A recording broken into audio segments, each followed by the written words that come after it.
Why does one insult stick for years, but 10 compliments vanish by lunch? That's not insecurity. That's biology.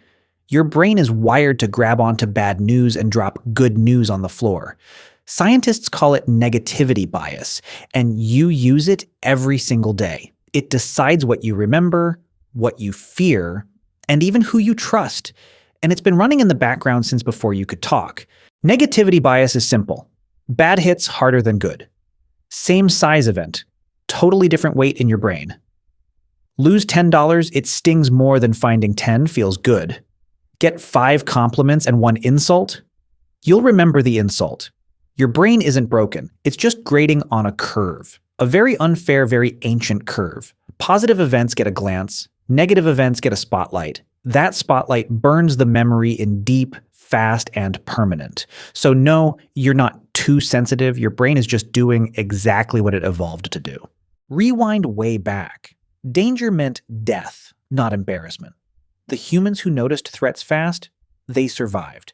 The relaxed optimists who shrugged off warning signs, often they didn't. So brains that scanned for bad stuff got passed down. Generation after generation, fear got faster than fun. That means your brain's default setting is assume danger. It's not pessimism, it's an inherited survival trick. Every rustle in the bushes used to matter. A lot. The ones who checked twice lived longer than the ones who didn't. So caution won, worry won, suspicion won, and that wiring never got a software update. The problem is you're not dodging lions anymore. You're dodging typos in emails and awkward silences. Same alarm system, wildly different targets. Your brain still treats a weird text like a rustling bush. Heart rate up, thoughts spiraling. Over a text, it's exhausting. And it's completely automatic. Here's where it gets almost mathematical. Psychologists estimate it takes about 5 good moments to offset 1 bad one. 5. Just to break even. That's why 1 harsh comment can undo a whole good day. Your brain runs an internal scoreboard, and it's rigged. Good points barely register. Bad points count double. This is why criticism from 1 person can outweigh praise from 10. Even when the 10 people are right and the 1 person's wrong, your gut still sides with the negative voice. Make it make sense. Think about your last performance review or report card.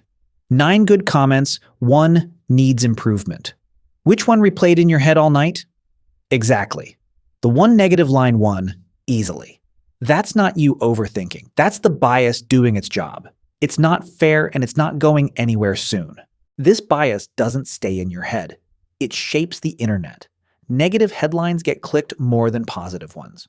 Outrage spreads faster than good news every single time. Doomscrolling isn't a willpower failure. It's your bias exploited. Grudges form easily. Compliments fade fast. Even relationships run on this rigged math. Experts say stable relationships need roughly 5 positive moments per negative 1, fall below that, and trust starts quietly cracking. Your brain is still surviving lions. You're just texting them now. Even algorithms figured this out before we did. Apps are literally built around your negativity bias. Bad news keeps you scrolling. Scrolling keeps you hooked. It's not a coincidence. It's a business model. And every angry comment section? Same ancient wiring, new battlefield. Your brain thinks it's protecting you. It's actually just tired. You can't switch off negativity bias. It's baked in, but you can outnumber it on purpose. Notice good moments instead of letting them slide past unnoticed. Say the compliment, write down the win, count the good 5 times. Your brain will still grab the bad stuff first. You just don't have to let it keep the only copy. Try this tonight. Name 3 good things before bed. Small habit. Big pushback against a very old bias. It won't fix the wiring, but it can balance the scoreboard. And if you want to know why bad news feels addictive, that one's even stranger.